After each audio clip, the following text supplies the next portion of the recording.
예수님의 이름으로 기도드립니다. 자, 오늘은 여로보암 솔로몬 왕에 이어서 약간이 아니죠. 아주 부정적인 인물인데 이 여로보암을 통해서도 하나님께서 주시는 놀라운 은혜를 한번 찾아보도록 하겠습니다. 자, 이 여로보암은 이제 우리가 잘 알고 있는 것처럼 이스라엘이 이제 북조하고 이제 남조로 이제 분열이 됩니다. 자, 분열이 될 때 북조 이스라엘의 첫 번째 왕이 이제 바로 여로보암입니다. 자, 이 핵심적인 구절을 한번 보도록 하겠습니다. 하나님께서 이 여로보암한테 약속을 했습니다. 아주 중요한 약속인데 이게 아마 오늘 이 말씀의 핵심인 것 같습니다. 제가 같이 한번 읽어보겠습니다. 시작. 네가 만일 내가 내게 명령하는 모든 것에 귀를 기울이고 내 길들로 걸으며 내 눈앞에서 올바른 일을 행하여 내 종 다윗이 행한 것 같이 내 법규와 내 명령을 지키면 내가 너와 함께 있어 내가 다윗을 위하여 행한 것 같이 너를 위하여 견고한 집을 세우고 이스라엘을 내게 주리라. 이게 이제 열왕기상 11장 38절에 하나님께서 여로보암에게 이제 약속해 주신 겁니다. 자, 이 엄청난 약속을 이 여로보암이 사실 받았는데 이 말씀을 사실 믿지를 않았습니다. 이 모든 문제가 아마 이제 여기서부터 시작된 것 같아요. 자, 이제 알기 쉽게 이제 보통 어떻게 왕국이 나눠졌는지를 보시면은 이스라엘이 이제 12지파인데 그 중에서 10지파를 이 여로보암한테 이제 돌립니다. 그리고 이제 나머지 2지파, 유다하고 에브라임 지파, 베냐민 지파만 2개만 남겨놓고 아예 10뭉치를 다 이 여로보암한테 이제 넘기죠. 그러니까 경계선이 아마 저렇게 이제 딱 갈라진 것 같아요. 그래서 남조 유다 쪽에 가장 가까운 데가 이제 베델이고 좌 위쪽이 단인데 단은 지도가 이제 이렇게 포커스를 맞춰서 안 나왔는데, 자, 단과 베델까지 어마어마한 이 어떻게 보면 영역을 이 여로보암한테 이제 돌아가도록 만들었고 이제 겨우 2조각만 이제 남조 유다한테 이제 돌렸습니다. 그러니까 어떻게 보면은 사실 뭐 비교할 수도 없을 만큼 엄청난 이 왕국을 이 여로보암이 이제 받았습니다. 자, 모든 원인 사건을 보면은 반드시 어떤 원인이 있습니다. 자, 저는 이제 별로 이렇게 바둑을 잘 두지는 않지만은 바둑할 때 굉장히 신기한 게 좀 뭐냐면은 바둑을 두는 게 아니고 그 엄청난 수를 다 끝낸 다음에 서로 이렇게 복기를 하더라고요. 근데 그걸 다 어떻게 다 기억을 하는지 참 대단해요. 자, 그러면서 막 서로 얘기하면서 네가 여기다 둬야 되는데 여기다 둬서 진 거야. 막 이런 식으로 이렇게 서로 얘기를 하더라고요. 우리 성경도 보면은 이제 수많은 역사가 있지만은 이 역사를 거슬러 올라가면은 이 사람이 이렇게 하지 말았어야 되는데 이런 포인트가 있습니다. 자, 우리가 이제 그런 포인트를 잡아서 하나님께서 이렇게 말씀하셨을 때 이 말씀을 순종했더라면은 이런 결과가 나타나지 않았을 텐데, 그런 게 있습니다. 자, 모든 원인은 이 솔로몬 왕부터 또 시작됩니다. 북주하고 남주하고 나눠졌을 때 사실 이 솔로몬 왕이 어떤 행동을 했는지 여기서부터 한번 찾아보도록 하겠습니다. 자, 사실 솔로몬 왕은 우리가 알고 있는 것처럼 이 세상에서 최고의 지혜를 받습니다. 하나님께서도 이렇게 약속하셨습니다. 보라, 내가 내게 지혜롭고 깨닫는 마음을 주었은즉 너 이전에도 너와 같은 자가 없었거니와 너 이후에도 너와 같은 자가 일어나지 아니하리라. 또 네가 구하지 아니한 것, 즉 재물과 명예도 내게 주었은즉 내 평생토록 왕들 가운데 너와 같은 자가 없으리라. 계속해서 반복하는 거지만은 삼손이 받았던 그 엄청난 파워는 삼손 이전에도 없었고 이후에도 없었습니다. 그러니까 가장 강한 힘을 가진 사람이 삼손이었습니다. 마찬가지로 세상에서 가장 엄청난 지혜를 받은 사람은 솔로몬입니다. 자, 두 사람이 공통점이 있죠. 자, 자기가 만들어낸 것이 아니고 하나님께서 주셨는데 그 받은 지혜와 그 받은 힘을 자기를 위해서 썼기 때문에 이게 이제 썩어버리는 거죠. 사실 우리가 먹는 음식은 잘 먹고 우리가 소화를 시키면은 우리한테는 엄청난 힘이 되지만은 이 음식을 먹지 않고 잘못 보관하게 되면은 그게 썩으면은 아주 크게 부패합니다. 자, 솔로몬이 받았던 이 지혜도 하나님을 위해서 썼을 때는 그 엄청난 아름답고 웅장했던 이 솔로몬 성전을 지어냅니다. 예, 그 성전에서 하나님께 예배드리는 이제 그런 엄청난 이 역사가 일어나는데, 자, 이 지혜를 이제 자신을 위해서 쓰고 자기 육신을 위해서 쓰니까 나중에 이 지혜가 썩자 어떻게 됐습니까? 예, 왕국이 쪼개지는 그런 결과가 이제 일어납니다. 자, 사실 먼 훗날 솔로몬 성전이 무너지고 다시 이제 바빌론으로 잡혀갔던 포로들이 돌아왔을 때 느헤미야는 이 광경을 그대로 다시 한번 재현합니다. 제가 그대로 읽겠습니다. 전에 이스라엘 왕 솔로몬이 이 일들로 죄를 짓지 아니하였느냐. 많은 민족들 가운데 그와 비길 왕이 없었고 그는 자기 하나님께 사랑을 받았느니라. 하나님께서 그를 왕으로 삼아 온 이스라엘을 다스리게 하셨으니 그럼에도 불구하고 심지어 그도 이국 풍수의 여인들이 죄를 짓게 하였느니라. 우리가 잘 알고 있는 것처럼 솔로몬 왕은 왕비와 이제 첩을 합쳐갖고 1000명이나 되는 여인을 이제 거느리게 됩니다. 뭐 우스갯소리로 얘기하지만 누가 누군지도 모를 정도로 그런 엄청난 어떤 권력을 가졌었지만은 결국은 그것 때문에 왕국이 쪼개지는 그런 비극을 맞이합니다. 자, 솔로몬 왕이 받았던 이 엄청난 지혜 때문에 사실 징벌도 그와 동일해야 됩니다.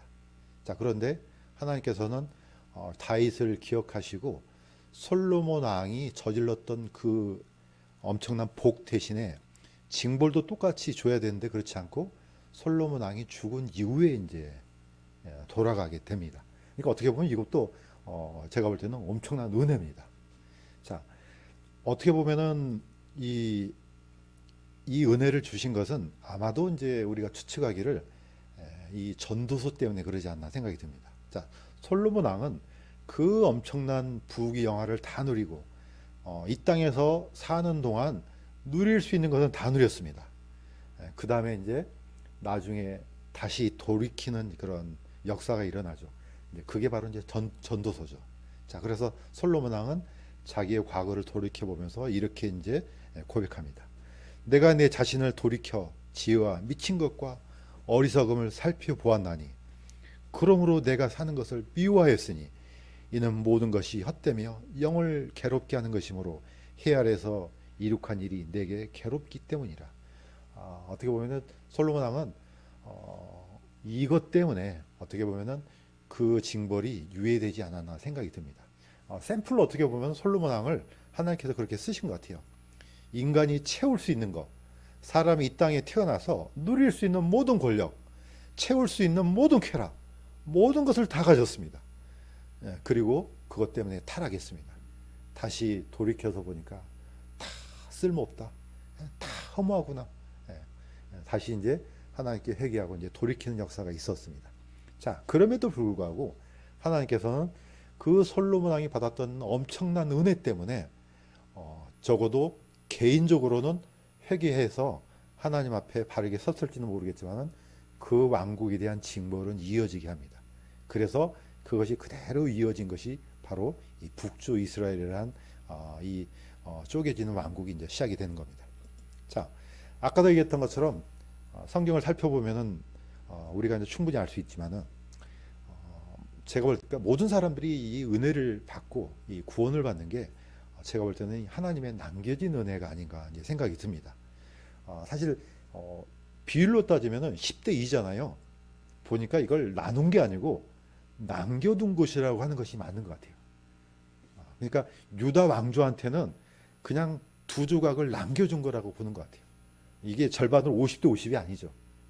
그냥 겨우 목숨만 살려서 이제 어떻게 보면은 그 왕조를 유지시키지 않았나 생각이 듭니다. 여기 이제 그대로 있는 것처럼 여로보암에게 내가 내 왕국을 솔로몬의 손에서 빼앗아 찢어서 10지파를 내게 주리라. 다만 그는 내 종 다윗을 위하여 그리고 이스라엘의 모든 지파 중에서 내가 택한 도시 예루살렘을 위하여 한 지파를 소유하리라.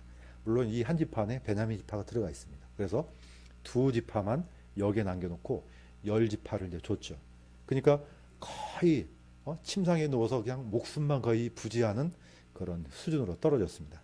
자, 그런데 여기 어떻게 보면 하나님의 큰 은혜가 있는 것 같습니다. 바로 그 남겨진 은혜 때문에 그 겸손한 자들이 이 하나님의 은혜를 찾지 않나 하는 생각이 듭니다. 그래서 사도 바울은 이 남겨진 은혜에 대한 이 초점을 맞춰가지고 로마서를 사실 기록합니다. 자, 그러면서 이렇게 합니다. 이사야도 이스라엘에 관하여 외쳐 이르되 비록 이스라엘 자손의 수가 바다의 모래같이 많을지라도 같을지라도 남은 자만 구원을 받으리라. 그런즉 이와 같이 현 시대에도 은혜의 선택에 따라 남은 자가 있느니라. 사실 이 남은 자라는 게 물론 우리 이방인들한테도 해당될 수도 있고 현재 지금 이스라엘도 해당될 수가 있습니다. 국가적인 차원에서는 분명히 이스라엘은 메시아를 거절했지만은 그 중에서도 하나님의 긍휼을 또 낮은 마음으로 찾는 사람들한테는 이 은혜가 여전히 남겨져 있다고 사도 바울은 얘기합니다. 자, 그러면서 경고를 하나 때립니다. 그게 이제 로마서 11장 17절에서 18절입니다. 자, 사도 바울이 복음을 전했을 때는 바로 이 로마 교회가 이제 로마인들이 이방인들이 이제 복음을 받고 이제 교회를 형성해서 이제 로마 교회가 이제 섭니다. 그러니까 어떻게 보면 이 아마도 이 로마 교회 성도들은 그런 착각에 빠질 수도 있어요. 오늘날처럼 하나님께서 이스라엘을 버리고 그 이스라엘한테 약속하셨던 그 복이 교회한테로 다 들어왔다. 사실 이런 이제 이 언약 신학이 있습니다. 그렇지만은 성경에는 분명히 아니라 그럽니다. 자, 그러면서 이렇게 경고합니다. 가지들 중에서 얼마가 꺾이고 야생 올리브 나무인 네가 접붙여져서 그들과 함께 올리브 나무의 뿌리와 기름짐에 참여하게 되었을진데 그 가지들을 향하여 자랑하지 말라. 자랑할지라도 네가 뿌리를 자랑하지 않으며 뿌리가 너를 지탱하느니라. 사실 우리는 이스라엘이 하나님의 복에서 또 구원의 복에서 제외된 것처럼 보였지만은 그럼에도 불구하고 사도 바울은 이방인들 너희들 스스로 교만하지 말라고 합니다. 왜냐? 사실 너희가 지금 이렇게 구원을 받고 있는 것이 누구 때문이냐? 바로 땅 속에서 묻혀 있는 바로 이스라엘 때문에 이렇게 된 것이다. 이것을 이제 얘기합니다. 그러니까 어떻게 보면은 이런 겸손을 우리 이방인들은 분명히 주 안에서 하나님의 엄청난 자녀가 된 특권을 갖고 있지만은 그럼에도 불구하고 우리의 저변에 우리처럼 아무 쓸모없는 자가 하나님 은혜를 받았다. 이런 겸손을 유지할 필요가 저는 반드시 있다고 봅니다. 그래야만 끊임없이 하나님께서 더 큰 복으로 화답해 주시리라고 저는 믿습니다. 자, 그렇다면은 오늘은 이 여로보암이 어떤 행로를 걸었는지, 사실 이 여로보암의 어떤 그 일대기를 살펴보는 것이 아니고 여로보암이 엄청난 행동을 했습니다. 자, 그런데 이 행동이 결국은 한 국가, 하나님께서 주셨던 그 엄청난 그 은혜를 완전히 썩게 만드는 그런 행동입니다. 짤막하게 돼 있지만은 이 짤막한 행동 안에 어마어마한 이 어떻게 보면은 그런 비밀이 이제 숨겨져 있는 것을 알 수가 있습니다. 자, 아까도 얘기했던 것처럼 하나님께서 약속하셨던 것을 다시 한번 보겠습니다. 처음에 읽었던 건데 제가 반복해서 읽겠습니다. 네가 만일 내가 내게 명령한 모든 것에 귀를 기울이고 내 길들로 걸으며 내 법규와 내 명령을 지키면 너를 위하여 견고한 집을 세우고 이스라엘을 내게 주리라. 자, 저는 이 어떤 제약의 어떤 원인이 물론 거슬러 올라가면 아주 간단한 겁니다. 이 엄청난 은혜를 받고, 사실 왜 은혜를 받았냐면은 여로보암은 왕이 서열해서 아무것도 가능성이 없습니다. 왜냐하면 솔로몬 왕의 신하이기 때문에 그 왕권이 그에게 넘어가는 것은 불가능한 일입니다. 절대로 불가능합니다. 그럼에도 불구하고 하나님께서 솔로몬의 신하였던 이 여로보암한테 북조 이스라엘의 왕조를 맡깁니다. 그러면서 하나님께서 자, 네가 내 명령을 지키면, 하나님 말씀에 순종하면은 내가 너랑 같이 함께 하겠고 내가 너를 위해서 견고한 집을 세워주고 이스라엘 내게 주리라. 그러니까 한마디로 하나님께서 이 조건을 세워서 여로보암한테는 이런 약속을 세웁니다. 문제는 여로보암이 이 하나님의 약속을 믿지를 않았다는 게 문제입니다. 사실 불신해 버립니다. 참 얼마나 참 어리석습니까? 저는 이 얘기를 듣다 보니까 창세기가 생각이 났습니다. 창세기에 보면은 하나님께서는 아담한테 그 어마어마한 왕국을 주셨어요. 그게 바로 이제 에덴입니다. 근데 딱 한 가지만 그 많은 열매를 주셨죠. 자, 생명나무 열매도 다 먹으라고 줬고, 근데 딱 한 가지, 선악을 알게 하는 나무만 먹지 말라. 예, 사실 이걸 먹지 않으면은 오늘날과 같은 이런 뭡니까 이 고통은 없었을 겁니다. 그런데 사람이 이 어떻게 보면은 그 불신 그 자그마한 불씨 하나, 의심의 불씨 하나가 사람들을 어떻게 만드는지 우리가 창세기도 알 수 있지만은 여기서도 알 수가 있습니다. 자, 여로보암이 딱 이 말씀을 들었지만은 어떤 문제가 생깁니까? 자, 왕국은 주셨지만은 예루살렘에 뭐가 있습니까? 예루살렘 성전이 있습니다.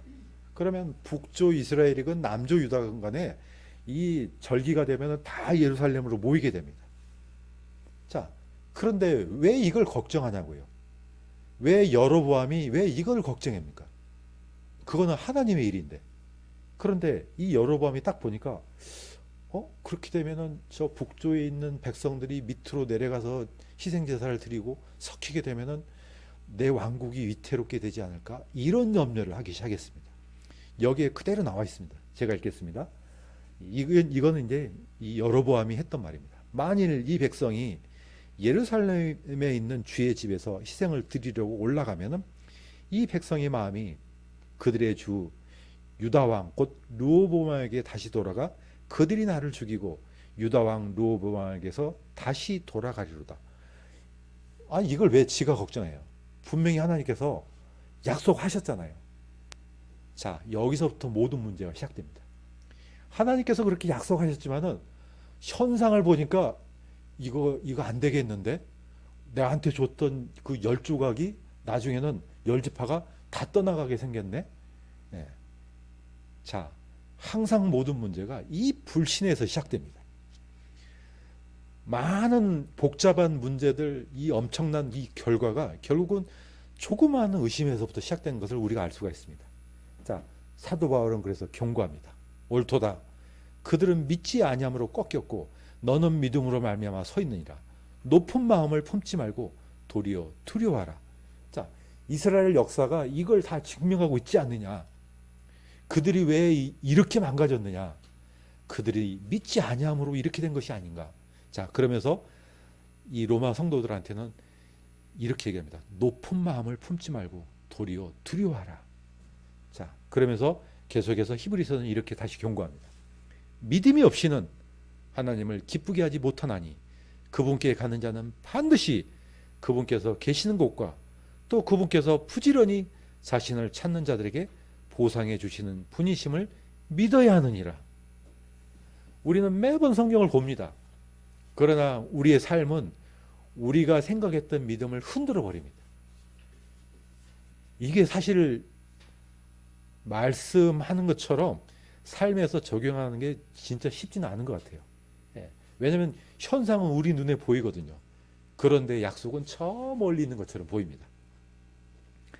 아담이 이브가 그 선악과를 봤을 때 그 보이는 것이 내가 저걸 먹으면은 내가 하나님처럼 될 것 같습니다. 그러면은 주권이 나한테 올 것 같아요. 그럼 어떻습니까? 손이 그냥 자동적으로 가지 않겠습니까? 하나님은 분명히 그걸 먹는 날에는 반드시 죽으리라. 근데 이 말소리가 안 들리는 겁니다. 자, 그래서 이 여로보암이 한편으로는 이해가 됩니다.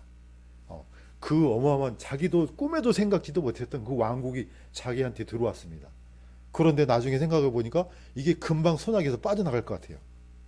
자, 아마 이거는 뭐 쉽게 생각이 될 것 같아요. 우리 보통 자녀들 키울 때 약간 테스트를 해보잖아요. 어떤 테스트를 하냐면은 자녀한테, 아들한테 선물을 사주거나 어떤 먹을 걸 사줍니다. 그러면 막 처음에는 너무 고맙다고 하잖아요. 나중에 하나 달라 그럽니다. 주는 아들이 있으면 참 그 아들은 효자입니다. 근데 대부분 안 줍니다. 왜냐? 자기한테 손아귀에 들어오면요, 이제부터는 내 거라고 생각이 됩니다. 이게 본능 같아요. 일단 내 손아귀에 들어왔어요. 그러면은 주셨던 분에 대한 감사 또는 그 주셨던 그 주체를 금방 잊어버리고 이건 내 거야. 그러니까 줄 수 없어. 이런 본능이 살아난 것 같아요. 보통 우리 개 키울 때 이런 장난 많이 안 칩니까? 개가 얼마나 충성스러운지 보려고 개 밥을 줬다가 뺐잖아요. 저도 어렸을 때 이런 장난 많이 쳤습니다. 집에 개를 한 마리 키우고 있었는데 이 개가 얼마나 나한테 충성되게 하는지 밥을 한번 줬다가 뺐다가 죽을 뻔했어요. 절대 이거 위험합니다. 근데 진짜 충성스러운 개는 먹는 걸 뺏어도요 그냥 가만히 있습니다. 그냥 표정은 별로 안 좋아요. 그렇지만은 그 주인이 하는 행동을 그대로 묵묵히 따릅니다. 자, 어떻게 보면 약간 그런 것 같아요. 우리의 본능이 일단 들어오면은 이거는 내 거라는 생각이 듭니다. 여로보암도 똑같았습니다. 자, 이 여로보암의 어리석은 행동은 어떻게 이어지는지 보겠습니다. 이 여로보암의 탐욕과 우상숭배로 이어집니다. 자, 여로보암이 이제 야, 이거 큰일 났네.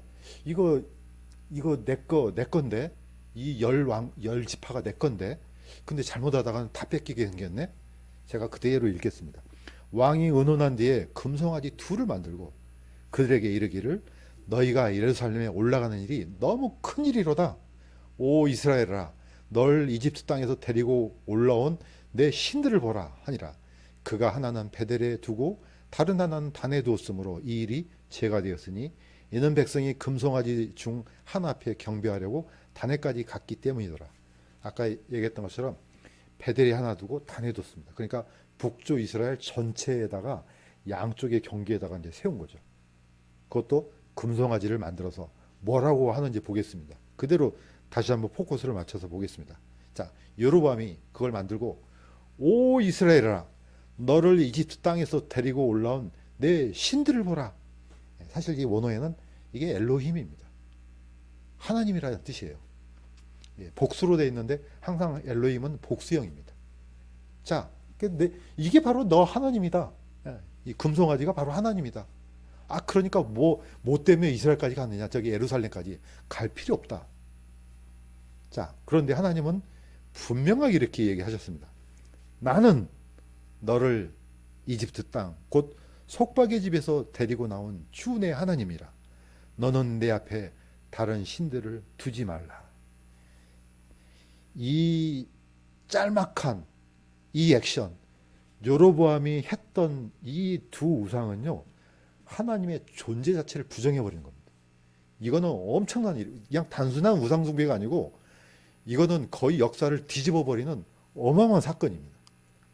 이렇게 되면요, 이거는 거의 이거는 최악의, 어떻게 보면 죄악이에요. 하나님은 분명히 그 400년 동안 속박의 집에서 그 암흑의 왕국에서 이 백성들을 끌어내어서 가나안 땅, 약속의 땅까지 데려다 줬습니다. 그런데 이렇게 얘기하잖아요. 너를 이집트 땅에서 데리고 온 내 신들을 보라. 당신 하나님이 아니고 얘가 바로 하나님이야, 이겁니다. 하나님은 너는 네 앞에 다른 신들을 두지 말라. 이게 이제 어떻게 보면은 이스라엘 백성 유대인들한테는 이게 바로 유대인들이 말하는 첫 번째 계명, 두 번째 계명이에요. 첫 번째 계명이 왜 중요하냐? 하나님의 아이덴티티가 들어있기 때문에 그렇습니다. 나는 누구냐? 나는 너희를 애굽 땅에서 데리고 나온 주 내 하나님이니라. 이게 가장 중요한 포인트입니다. 그러니까 너는 내 앞에 다른 신들을 두지 말라. 이렇게 이어집니다. 이걸 송두리째 부정한 사람이 바로 여로보암입니다. 자, 왜 그렇습니까? 아까도 얘기했던 것처럼 심플합니다. 탐욕입니다. 그러므로 땅에 있는 너희 시체를 죽이라. 그것들은 음행과 부정함과 무절제한 애정과 악한 욕정과 탐욕이니 탐욕은 우상숭배니라. 이것들로 인하여 하나님의 진노가 불순종의 자녀들에게 임하느니라. 저는 이게 가장 아주 심플한 우상숭배가 뭐냐를 정의를 내렸을 때 이게 바로 성경에 있는 그대로 아주 쉽게 이해될 수 있는 거라고 봅니다. 사실 뭐 우상이 뭘 만들고 뭐 금으로 만들고 은으로 만들고 이것보다도 신약 성경에는 욕심이 우상숭배라고 딱 포인트를 잡습니다. 사실 우리가 뭐 불교든 뭐든 간에 그 만들어낸 우상한테 절하는 사람이 그 사람이 진짜로 거기 가서 이 말씀대로 뭐 하려고 하겠습니까? 결국은 그 사람도 만들어 놓은 우상도 자기 거예요. 자기 욕심에 만들어 놓은 거예요. 아무도 두려워하지도 않습니다.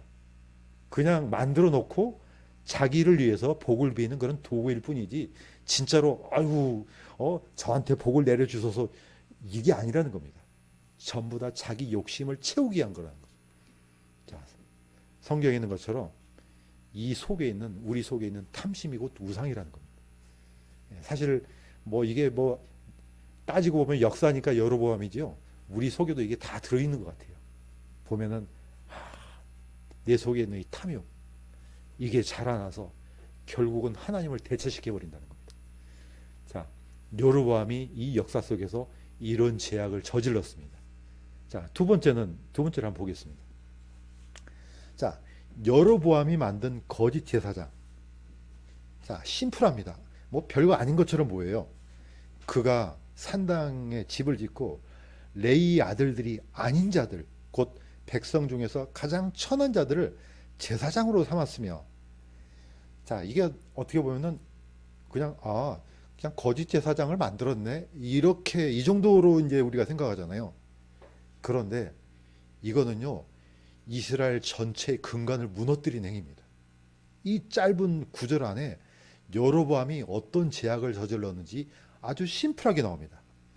제사장이 왜 중요합니까? 이 제사장이 중요한 이유가 있습니다. 이스라엘에서 제사장은 그냥 단순히 제사를 드리는 사람이 아닙니다.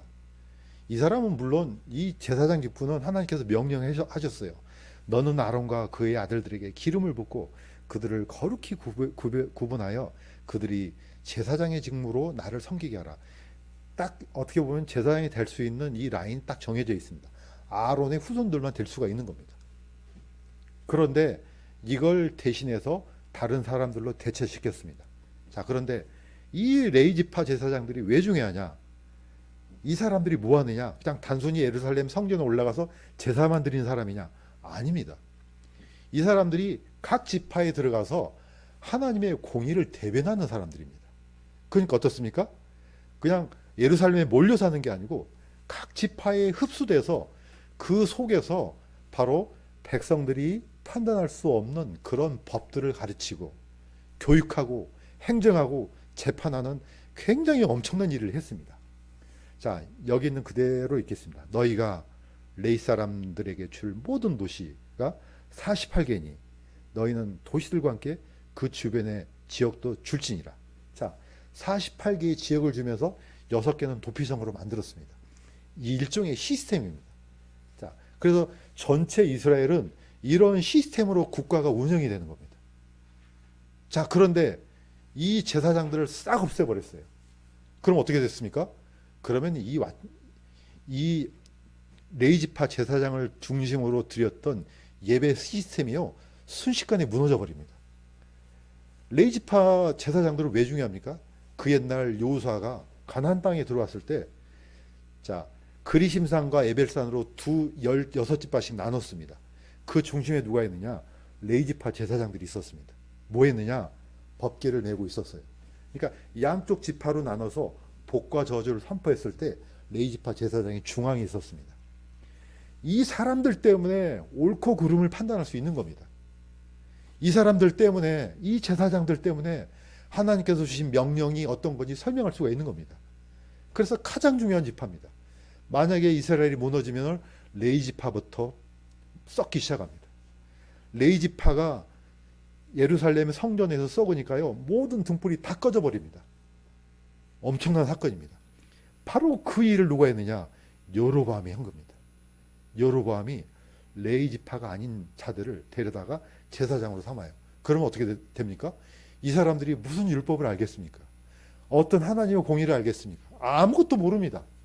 그냥 자기가 중심이에요. 이건 옳은 거야. 자기 마음대로 판단해. 이건 틀린 거야. 아니, 뭡니까? 금송아지 앞에 두고 제사장이 되는데 뭐 옳고 그름이 어디 있어요? 다 모든 게 다 무너져 버립니다. 자, 그대로 제가 신명기에 있는 말씀을 읽겠습니다. 내 성문 안에서 분쟁하는 일이 일어나 판단하기에 너무 어려운 일이 생기거든. 너는 일어나 주 네 하나님께 택하실 곳으로 올라가 레위 사람 제사장들과 그 당시에 재판관에게 가서 물으라. 그리하면 그들이 재판의 판결을 내게 보여주리라.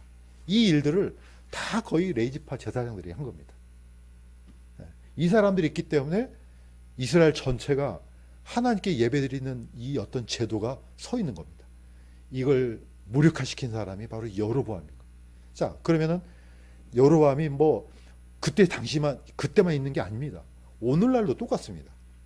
사실 이 작은 알갱이 같은 사람들이 있기 때문에 어떻게 보면은 우리 교회가 비록 사람들이 볼 때는 아무것도 아닌 것처럼 그냥 몇 사람 아주 모여갖고 뭘 하나 이 정도이지만은 이 한 교회가 세워짐으로써 또 한 사람이 세워짐으로써 하나님의 거룩의 빛이 나기 때문에 세상 사람들은 여기에서 적어도 멈칫할 수 있다는 겁니다. 누가 이 세상의 타락을 멈출 수가 있겠습니까? 우리 존재 자체만으로도 그럴 가능성이 크지만은 아예 그걸 무력화시키면 어떻게 됩니까? 그야말로 소돔과 고모라입니다. 옛날에 시골에서 그 두 집안이 이웃집이 싸움을 벌였는데 지금도 기억이 납니다. 두 집안이 싸움을 벌였는데 그 집안 한 집안이 교회 다니는 집안이었어요. 이웃 집사람이 와서 그러는 겁니다. 서로 싸우면서 아니 교회 다니는 사람들이 말이야 이렇게 해도 돼? 결국은 누가 욕을 얻어먹습니까? 둘이 똑같이 잘못했지만요 하나님을 믿는다고 한 사람들은 더 치명적입니다. 이게 만약에 무너지잖아요. 내 한 사람이 내 믿음이 무너지고 내 교회가 사라지고 이거는 엄청난 겁니다. 아무것도 분간할 수가 없는 겁니다. 바로 그 엄청난 이 죄악을 여로보암이 열어버리는 겁니다. 자, 그래서 우리는 제가 볼 때는 우리 개인 한 사람 한 사람이 지금 우리가 드리고 있는 기도 이 하나하나가 너무나도 소중하고 하나님의 공의를 대변하고 적어도 하나님께서 살아계심을 선포할 수 있는 그런 엄청난 저는 통로라고 믿습니다. 자, 세 번째는 여로보암이 뭘 변질시켰느냐? 절기를 망가뜨렸습니다. 자, 그가 유다에 있는 명절처럼 자기 마음속으로 생각하여 정한 달, 그러니까 자기가 생각해요. 언제를 만들어냈느냐? 8월 15일에, 8번째 달 15일에 명절을 정하고 제단 위에 헌물을 드리고 분향하니라. 자, 이제 금송아지도 만들고 제사장들, 거짓 제사장들 세웠어요. 근데 가만히 보니까 절기가 없네? 그래서 절기를 어떻게 만들었느냐? 8번째 달 15일을 정해서 절기를 만듭니다. 자, 이거는 그야말로 더 엄청난 일입니다. 사실 우리가 이제 깊이 있게 공부하는 게 좀 적어서 그렇지 이스라엘의 7대 절기는요.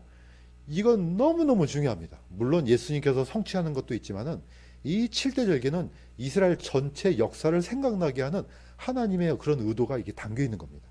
자, 특별히 또 8월 15일은 뭐하고 비슷합니까? 초막절하고 비슷합니다. 7월 15일, 7번째 달 15일부터 일주일 동안 지켜야 되는 초막절을 약간 비스무리하게 만들어가지고 8월 15일을 만들어 놨습니다. 자, 하나님께서 왜 이 절기를 이 성경에 주셨고 이스라엘 백성들한테 주셨는지 그 포인트를 보면 쉽게 알 수가 있습니다. 제가 한번 읽겠습니다. 너는 무교절을 지키라. 이래 동안 누룩 없는 빵을 먹을지니 이는 네가 앞비벌에 이집트에서 나왔기 때문이라. 태를 여는 모든 것은 내 것이니 네 가축 가운데서 첫 새끼로 수컷은 소든지 양이든지 다 그리하니라. 너는 77절 곧 밀수학의 첫날 명절을 지키고 한 해가 끝날 때 수장절, 이게 바로 초막절입니다. 초막절을 지킬지니라. 너희 모든 남자 자손은 한 해에 3번 주 하나님 곧 이스라엘의 하나님 앞에 나타날지니라. 자, 이스라엘은 7대 절기가 있지만은 곡식을 거두는 거에 따라서 3대 절기로 압축이 됩니다. 무교절은 왜 무교절이냐? 이 무교절 안에 초실절이 들어 있습니다. 첫 열매를 거둔. 이날은 뭐합니까? 보리를 첫 단을 거둬서 하나님께 요제로 드립니다. 이게 초실절입니다. 그 안에 무교절이 들어있기 때문에 무교절이라 합니다. 자, 칠칠절은 신약에서는 오순절입니다. 뭐합니까? 밀의 첫 열매를 드리는 겁니다. 물론 이제 자세하게는 밀의 첫 열매를 갈아가지고 빵을 만들어서 누룩 있는 빵, 누룩을 넣어서 두 덩어리를 드리는 겁니다. 어쨌든 첫 열매를 드립니다. 수장절은 뭐합니까? 이 초막절은 예, 밑에 있는 네 가지 요제를 하나님께 드립니다. 예, 다시 한번 제가 읽겠습니다. 첫날에는 이게 이제 수장절 첫날입니다. 너희가 아름다운 나무 실과와 종려나무 가지와 무성한 나무가지와 신의 버들을 취하여 너희 하나님 여호와 앞에 이래 동안 즐거워할 것이니라. 이 네 가지 절기를 이 네 가지 요제를 하나님께 드리는 게 바로 이제 이 초막절입니다. 자, 다시 한번 얘기합니다. 이걸 한번 반복하겠습니다. 예. 이제 듣다 보면 아마 이제 좀 익숙해질 것 같아요. 자, 6월절의 포인트는 뭡니까? 6월절 어린 양입니다. 언제 시작됐습니까? 출애굽 때 시작됐습니다. 이 출애굽할 때 마지막 지향 때 어린 양을 죽여서 그 피를 문서주에 발라서 그 문 안에 있는 사람들은 죽음의 뭡니까 천사가 지나가게 만들었습니다. 그래서 넘어가다는 뜻입니다. 6월절. 이거는 이스라엘 역사가 처음으로 시작된 날이에요. 바로 그 안에서 누룩 없는 이 빵을 먹었습니다. 그래서 무교절이 바로 이어집니다. 초실절은 보리의 첫 열매를 드립니다. 언제요? 가나안 땅에 들어와서 지킵니다. 오순절은 밀의 첫 수확을 드립니다. 나팔절도 안 나와 있지만 포인트는 똑같아요. 뭐냐? 첫날을 드리는 겁니다. 7번째 달 첫날을 드리는 날입니다. 우리는 그냥 나팔절 그러니까 나팔에 초점을 맞추지만 더 중요한 것은 이 날에 모든 해의 첫날을 드리는 겁니다. 그 다음에 하나님 앞에 7번째 달 열흘째 자기 가슴을 치면서 애통해 합니다. 바로 7월 15일에 초막절 이 네 가지 열매를 드립니다. 자, 그러면서 7일 동안 이 초막에서 삽니다. 뭡니까? 전부 다 기억하라는 겁니다. 하나님이 누구시냐? 하나님이 주권자다. 하나님이 누구시냐? 너희를 이집트 땅에서 데리고 나온 주 여호와니라. 이거 끊임없이 강조한 겁니다. 그러니까 이 절기를 따라서 가다 보면은 전부 다 하나님을 생각하게 됩니다. 이걸 전부 다 무력화시켰습니다. 여로보암이 깡그리 다 없애버리고 하나를 만들어냈습니다. 8월 15일로. 그러면 이스라엘 백성들은요, 이거 다 잊어먹게 됩니다. 그러니까 이 여로보암이 행한 죄악은요, 어마어마한 거예요. 오늘날 종교 시스템을, 그러니까 우리가 지금 드리고 있는 이 예배 시스템을요, 전부 다 무력화시키는 아주 엄청난 짓을 저지른 겁니다. 그래서 이 여로보암을 통해서 거꾸로 이 사람이 무력화시킨 이 죄악을 반대로 하면 되겠다 생각하면 딱 맞습니다. 자, 우리가 이 여로보암을 통해서는 배울 점이 단 하나도 없습니다. 그렇지만은 반대로 얻을 교훈은 어마어마합니다. 자, 여로보암이 왜 이렇게 무너졌는지 우리가 생각할 수 있습니다. 하나님의 약속을 믿지 않았구나. 얼마나 바보 같은 사람이에요. 하나님께서 한 번 약속을 했는데 어긴 적이 있었습니까? 단 한 번도 없었습니다. 하나님은 신실하시기 때문에 한 번 맺은 약속은 절대로 어기는 경우가 없습니다. 그런데 여로보암은 혹시 자기 것이, 자기 왕국이 쪼개질까 봐서, 빼앗길까 봐서 하나님을 불신해서 아예 하나님도 부정해버리는 그런 어리석은 짓을 저질렀습니다. 자, 뿌리는 똑같습니다. 마무리를 한번 보겠습니다. 자, 그러면 이런 마음이 어디서 나왔느냐? 이 사탄의 마음이에요. 이사야가 사실 이 바벨론 왕을 빗대어서 이렇게 대언했습니다. 물론 이거는 루시퍼 자체를 얘기한 건 아니지만은 이 속에 사탄의 마음이 그대로 들어 있습니다. 오 아침의 아들 루시퍼야, 네가 네 마음속으로 이르기를 내가 하늘에 올라가 내가 하나님의 별들 위로 내 왕자를 높이리라. 또 내가 북쪽의 연면들에 있는 회중의 산에 앉으리라. 내가 구름들의 높은 곳으로 올라가 내가 지극히 높은 이와 같이 되리라. 뭡니까 초점이? 전부 다 납니다. 내가 이렇게 하겠다. 네, 내가 마지막에는 내가 지극히 높은 이와 같이 되리라. 이게 사탄 아니겠습니까? 여로보암 마음속에서도 이런 마음이 싹트고 있었습니다. 조심해야 됩니다. 사실 어떻게 보면 우리 마음속에도 이런 탐욕이 자리 잡고 있는 것이 분명합니다. 그러나 참으로 놀랍게도 하나님께서 긍휼을 베풀어 주셔서 우리 안에는 이런 죄악을 예수 그리스도의 피를 통해서 다 용서하시고 우리로 하여금 예수님을 쫓아서 그리스도를 쫓아서 하나님의 자녀가 되는 엄청난 은혜를 부어 주셨습니다. 자, 에스겔도 똑같습니다. 두루 왕을 빗대어서 사탄의 마음을 보여주셨습니다. 제가 읽겠습니다. 네 아름다움으로 인하여 네 마음이 높아졌으며 네 광채로 인하여 네가 네 지혜를 부표시켰은즉 내가 너를 땅에 던지고 왕들 앞에 두어 그들이 너를 바라보게 하리라. 너를 바라보는 모든 자들의 눈앞에서 너를 데려다가 땅 위에 재가 되게 하리라. 나중에 두로는 이렇게 무너졌습니다. 그런데 이 안에 사탄의 속성이 들어있는 겁니다. 자, 어떻게 보면은 하나님께서 만드신 피조물 중에 가장 아름다운 피조물처럼 이게 이제 사탄 아니겠습니까? 타락하기 전에 너무나 아름다워요. 그래서 어떻게 됐습니까? 마음이 높아졌습니다. 야, 나랑 견줄 사람이 누가 있겠느냐? 너무 높다 보니까 나중에 하나님도 눈에 안 보입니다. 하나님께서 이런 자를 가장 싫어하십니다. 사실 보면은 하나님께서는 미워한 사람이 뚜렷합니다. 마음이 높아진 사람, 교만한 사람, 탐욕이 가득한 사람. 그러니까 하나님의 존재를 부정해 버립니다. 여로보암이 이런 행동을 저질렀습니다. 그러니까 어떻습니까? 북쪽 이스라엘은 단 한 사람도 선한 왕이 없습니다. 마지막 멸망할 때까지 다 어떻게 하느냐? 여로보암의 길을 따라갔다고 이렇게 합니다. 자, 적어도 나머지 두 지파만 받았던 유다 지파에서는 그래도 선한 왕들이 있었고, 그 유다 지파를 통해서 나중에 누가 태어나십니까? 예수 그리스도가 오십니다. 그 남겨진 은혜를 찾아서 나중에 우리의 메시아가 이제 오시게 되는 겁니다. 자, 하나님의 결론은 이렇습니다. 하나님은 교만한 자들은 물리치시나 겸손한 자들에게는 은혜를 베푸시느니라. 저는 끊임없이 우리 자신을 치고 여로보암이 저질렀던 악행을 기억하면서 그 행로를 쫓아가지 않기를 주님의 이름으로 간구드립니다. 그러면 분명히 하나님께서 그런 낮은 마음과 겸손한 마음 속에 더 큰 복으로 채워주실 줄로 믿습니다. 기도하겠습니다. 하나님 아버지, 여로보암의 행로를